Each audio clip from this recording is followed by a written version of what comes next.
Greetings. Thank God for you. We greet you in the matchless and the marvelous name of Jesus Christ. Thank you for taking the time to log in on this Wednesday night for our virtual worship experience. Let me again express my gratitude and gratefulness for all of those individuals who are working so hard to make sure we're able to bring you the necessary ministry components so that you can stay engaged and involved into what ministry, what is happening with our ministry. Thank you for those who logged in tonight for the intercessory prayer call. We want to encourage you to continue to do so. Thank you to our Christian Education Ministry who continues to flow through the conference call on Sunday mornings. And so we are grateful for that. And then thank God for last Sunday for Pastor Williams and for sharing with us from the Bread of Life Church in Chicago. Thank you so much. And then thanks also to our brother Michael Gibney, who rendered songs of worship for us.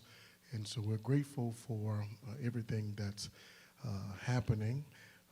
I'm excited because in just a few days we will celebrate 11 years. You see my face change, I start smiling, of pastoral leadership. God has blessed us and what an amazing things he has done on our behalf. And so that we're grateful. I love each of you. And certainly looking forward to us being back in the holy place, but we're in no hurry. We're certainly going to be wise and careful so that we have a plan in place to keep each of you safe upon your return. I should submit to you, however, that things will not be the same as they were when we left the physical location, but we will certainly make the necessary adjustments, and so I will need you to make the adjustments as well as we slowly phase back into the facilities. I will not give you a date at this time, or because I don't have one. We're still trying to put together what it looks like and how we can do it in a safe and caring manner to make sure that each of us are safe. And so as you are still working, especially to our ministry leaders and navigating, do some of those things virtually as you're planning, do some of those things virtually to stay connected to those individuals that you have a part of your ministry. Let me also encourage you and say to you that we are in not only this pandemic, but just the unrest that's in our country during this time. It is a great deal of unrest. Perhaps now we can sit at the tables and have honest dialogue about the system that is designed to make sure that it is unfair and unjust to Black Americans. And so it is frustrating during this time, and I want to make sure that I utilize this platform on a weekly basis to share my concerns about what's happening. The criminal activity we do not promote. We don't encourage it at this point. We have to understand that there is a way to do it, but the reality is if you only want to talk about the criminal activity, then you are a part of the problem that exists in this country. And so Black America is frustrated with what has been taking place, and it's time for us to have not only some serious conversations, but to also look forward to some change. And so I challenge pastors, preachers, Caucasian, Black, to use your platform. I also encourage parents in homes to use that platform as a parent to educate and to share with your children what's proper and improper behavior. And the reality is racism is a problem. And if you think it's not a problem, then you are probably a part of the problem. And so it is frustrating as a leader. It is frustrating as a man of God. It is frustrating as a Christian that we're still dealing with this high level of racism, all because I was born an African-American male. And so I want to encourage especially the people I serve at Mount Calvary. We've got to make sure that we're registered to vote. We're voting in every election. But also, we've got to put a strategy in place for change, a strategy in place for change in what that looks like. And so, again, the church has left the building. And one of the things that COVID-19 has taught me as a leader, that it is important that our ministry goes beyond our locale, just this locality, this local piece. If you think about COVID-19, and it has made a global impact on humanity. And I think what that gives us is a message that's really clear that it is time for us to make a global impact on humanity. And I think that is important during this time. And so we're praying, but not only we're praying, we're thinking and using our brains, and because we want to make sure that we put a plan in place that will impact global humanity and just not this locale. And so I want to encourage you to educate yourself on who's running for office. Is it that somebody's policies align with your beliefs and your conviction, and vote your conviction? But most importantly, we've got to get out and vote in November. And so every week I'll use my platform to talk about the injustice that this country has dealt with for a long time, but has not addressed it in the manner that it needs to be addressed. And so I want to encourage you, educate those in your homes, fortify your homes, educate your children, and then challenge those who are connected to you. And so let me, with that being said, let me get into some study time tonight. I was excited about the piece on last week of Thanksgiving and how spiritual progression stops at that place of Thanksgiving. I was intrigued about how Paul writes to them and said, no matter what you're doing, you've got to stop for a minute and you've got to give thanks to God for what he has done in your life. And so he has made us partakers. He has qualified us for our inheritance. And let me look at Colossians chapter 1 tonight. I just want to lift just one verse, and verse number 13, because again, this is a process or series for me, and so we want to make sure that you're gleaning from and getting all of the information in Colossians chapter 1, verse number 13. I got excited when I looked at this in verse number 13 because we just talked about in verse number 12 the importance of giving thanks, the importance of giving thanks, and how God has qualified us, enabled us to be partakers of the inheritance that we're going to receive, which is an abundance of spiritual blessings that God has in store for us. Paul continues in verse number 13 because he wants to make sure that we're staying on this path of spiritual progression. That's where we're staying, on this path of spiritual progression. You can't let people take you back to the place where God has brought you out of, and you got to stay on the path of spiritual progression. So Paul says you give thanks. He's qualified us. We're partakers in our inheritance, and we are in the light. Look at what he says in verse number 13. If you would, for those of you who are in your living rooms, get your Bibles, get you something to drink, get comfortable. Paul says in verse number 13, look what he says, who hath delivered us from the power of darkness. That's what Paul says. He says this is why we got to give thanks, because here's what God has done. He has delivered us from the power of darkness. He has delivered us from the power of darkness. The question then you should ask then, what is the power of darkness, and what does it mean, people of God, to be delivered? What does it mean to be delivered. Is deliverance important? Is it something that I need in my life? Do I need deliverance? And when you think about this word deliverance, as Paul uses it in the context of Colossians 1 verse 13, this word delivered talks about being escaped, being rescued from danger, being rescued from danger. And that's what God did for us, is when he delivered us, he rescued us from danger. Verse number 12, we talked about we've got to give thanks because he qualified us. How did he qualify us? Because he came and got us out of a place that was not going to be beneficial to us. In other words, Paul says, you were the church at Colossus. We had to rescue you. God had to rescue you from the place of danger. He's delivered you. What is this danger? What was this danger?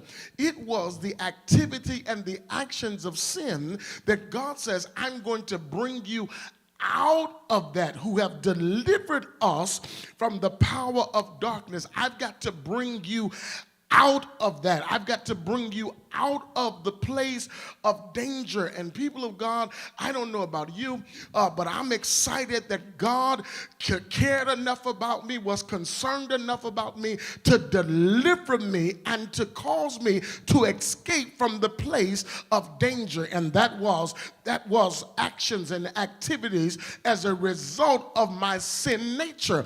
But God says, Paul says, he has delivered us, plural, because you understand that all of us have been delivered from something.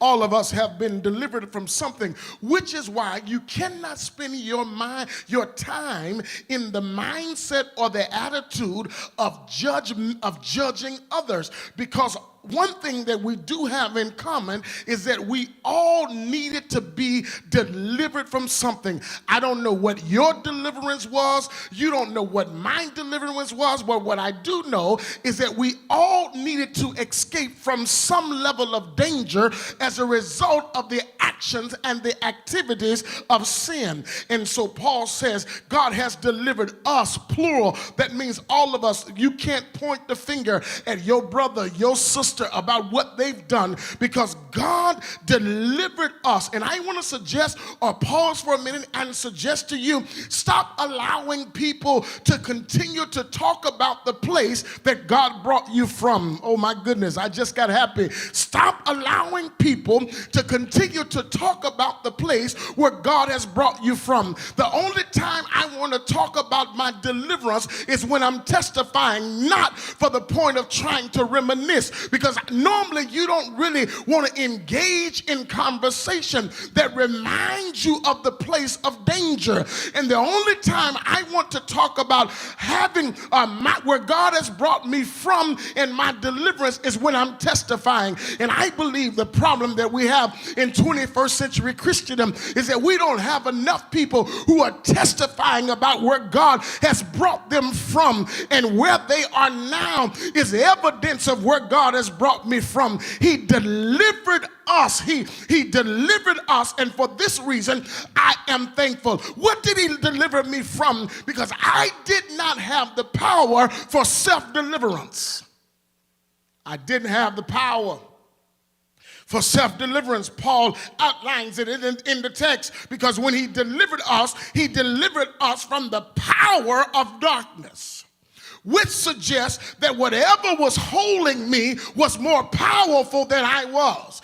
And the only way that God can deliver you is, number one, you have to recognize that I need to be delivered. Number two, you have to recognize that I cannot get myself out of the place I got myself in. Good God Almighty. And somebody can testify that I've been in some places I couldn't get myself out. I needed some assistance. I needed somebody to come and rescue me. I needed somebody to make a phone call. I needed somebody to show up. Why? Because I did not possess the authority to come get myself. And that's why I keep shouting. That's why I keep lifting my hands. That's why I keep logging on to the virtual worship, because I am on the path of spiritual progression. Why? Because I remember where I was and I couldn't control how I could come out. It was only because of God that I'm able to be here tonight, and because God delivered me.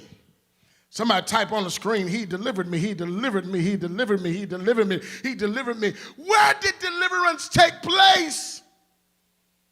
Paul talks about it in text. He says, he delivered me from the power of darkness. Darkness was more powerful than I was.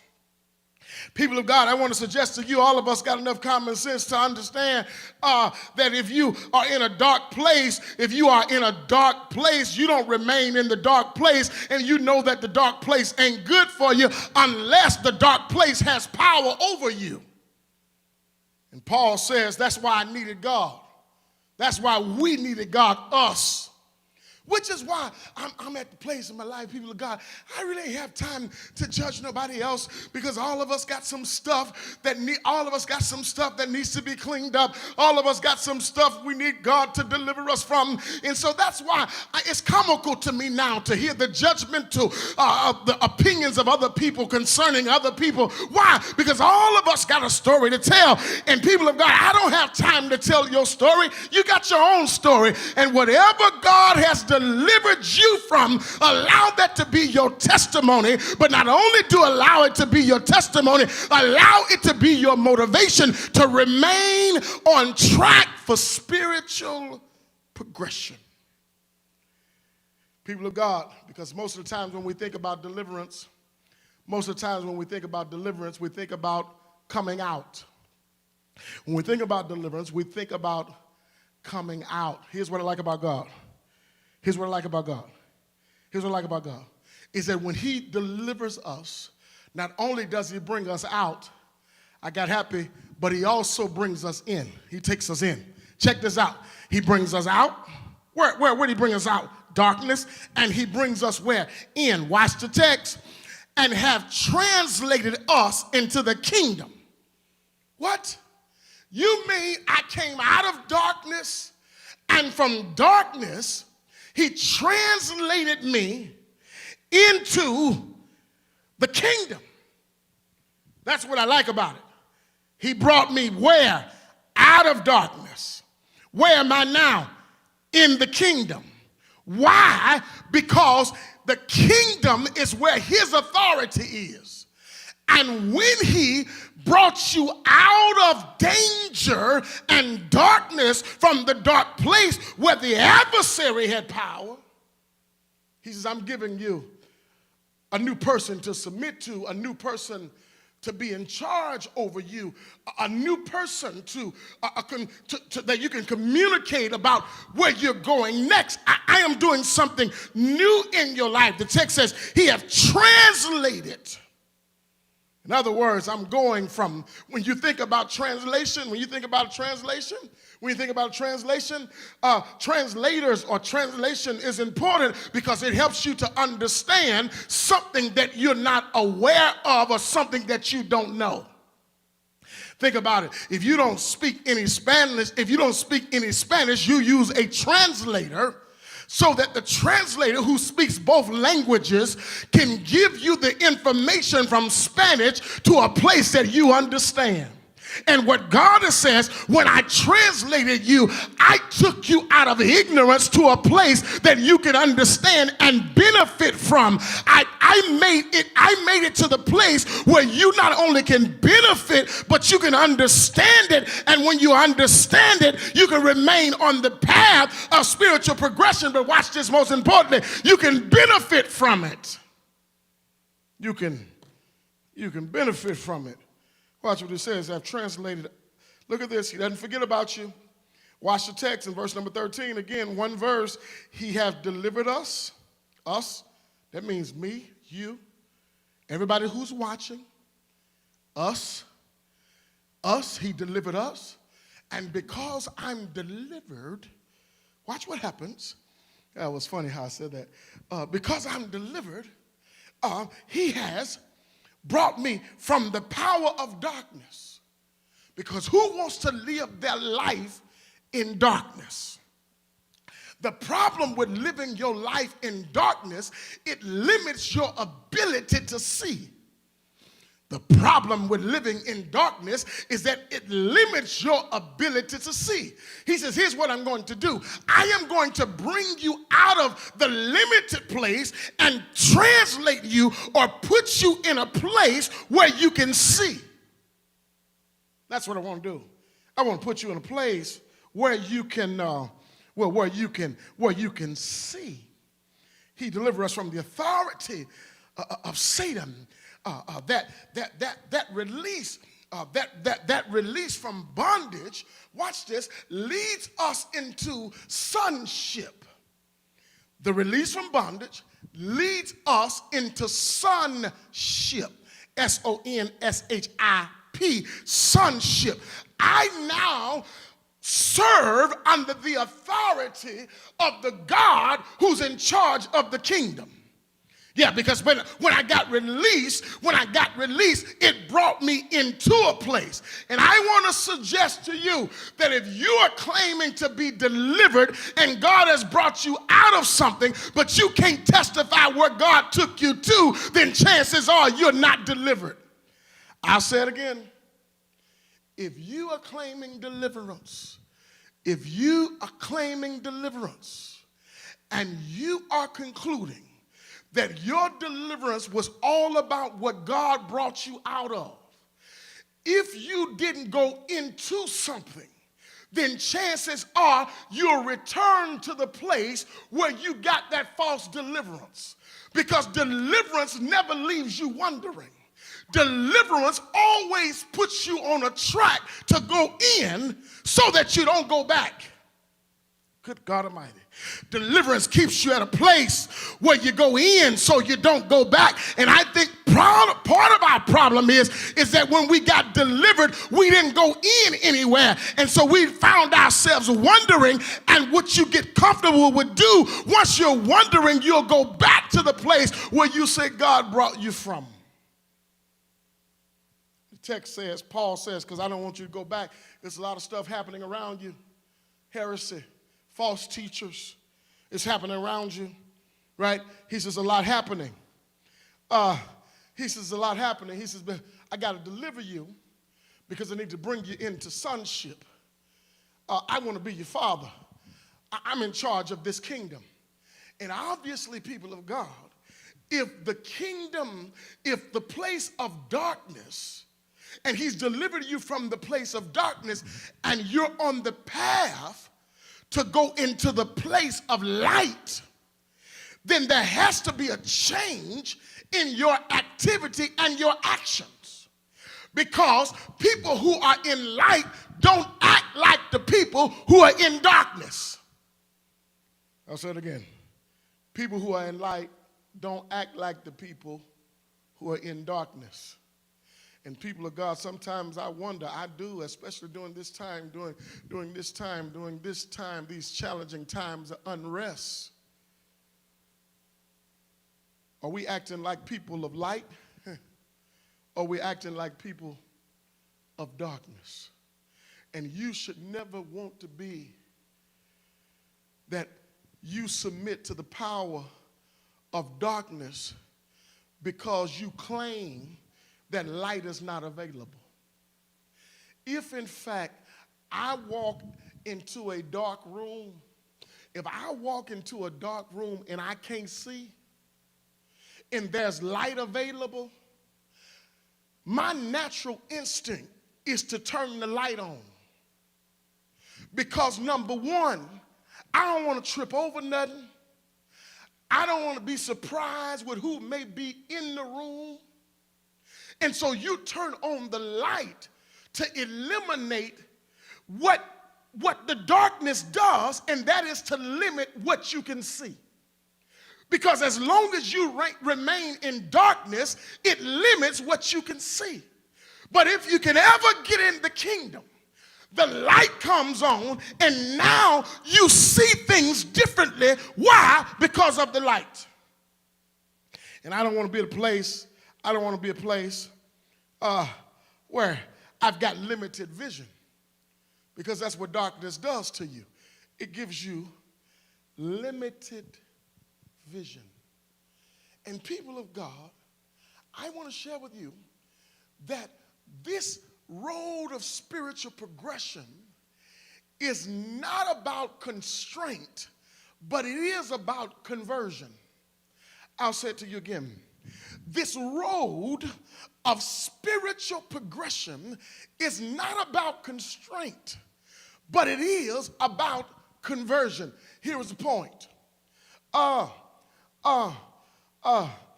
Man was walking his boy to school, and it was during the time where race was blatant. It's blatant now, but you understand historically it was real blatant. And the owner of the dog would allow the dog to every day try to come out to attack the boy or to bite the child while he's on his way to school. And one day the owner let the dog loose, and it bit the child. Dad gets the dog away from the child. And so happened that the teacher took the child to school took the child to the doctor to try to get some help. And so happened that one of the local law enforcement officers were by and said, hey, what happened to your son? I said, well, sir, because he was nervous about the times they were living in. He says, look, I'm a little afraid to tell you. He said, but I don't want to cause any trouble for my family. He said, but the owner of that dog allowed that dog to come and to attack my son. And the sheriff said, well, I'm going to go by there, and either they're going to have to put that dog down or they're going to have to put a fence up. And next day, they come by, and there is a fence that's up, that's keeping the dog in. But the dog was running to the fence every day when he saw the boy because he wanted to attack some more. The dog was constrained but never converted. The dog was constrained. That's what the fence did. It constrained him, but he was never converted. There was never any change. And I'm convinced, people of God, in this time, that's what's happening. We got a lot of people who are trying to practice some constraint, but no conversion. And spiritual progression says it's not about constraint. If I get converted, everything else falls into place. And so the question that I have for you, those of you who are watching, on your path of spiritual progression, is it constraint or have you been converted? And I want to suggest, and I better go on the record and say it tonight, I better suggest that mine is about conversion and it's not about constraint. There's some stuff that I don't do, not because I've been constrained to do it, but because I've been converted and God has delivered me from it. And I want to know, what's your place in life? What's your place in society? What's your role on spiritual progression? Have you been constrained or have you been converted?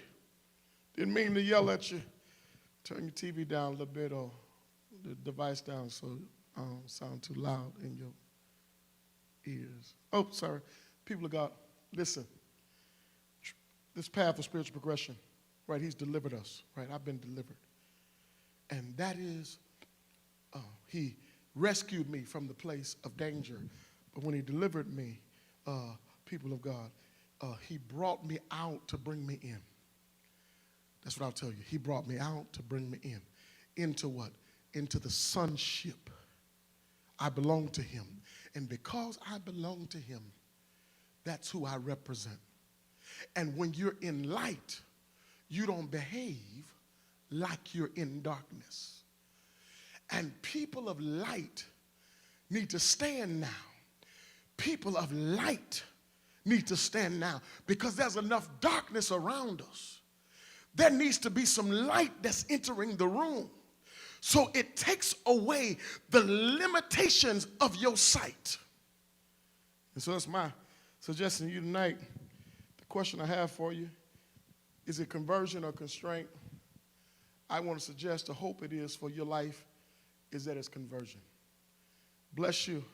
Thank you for logging in tonight and hearing these few moments that we share with you. And I hope I didn't hold you too long. Again, thank you so much for all that you continue to do. Thank you for continuing to pour into the ministry during this time. I love each and every one of you, and we look forward to being with you Sunday morning. Again, we'll celebrate 11 years of ministry. My brother and my best friend, my brother, Pastor Edgar Skerlock from the Great View Church will be with us to share a word with us for this 11th year. He will be here for the virtual worship experience. So Pastor gets another Sunday off. Just let me have these two, and we'll be back. We'll be back at you. I'm trying to see how I can make sure that everybody get at least some time off. Our individuals are just working so hard to bring you this high level of excellence. Again, I love you, love each and every one of you. And until we meet again, grace and peace be multiplied unto you. I love you and thank you for logging in.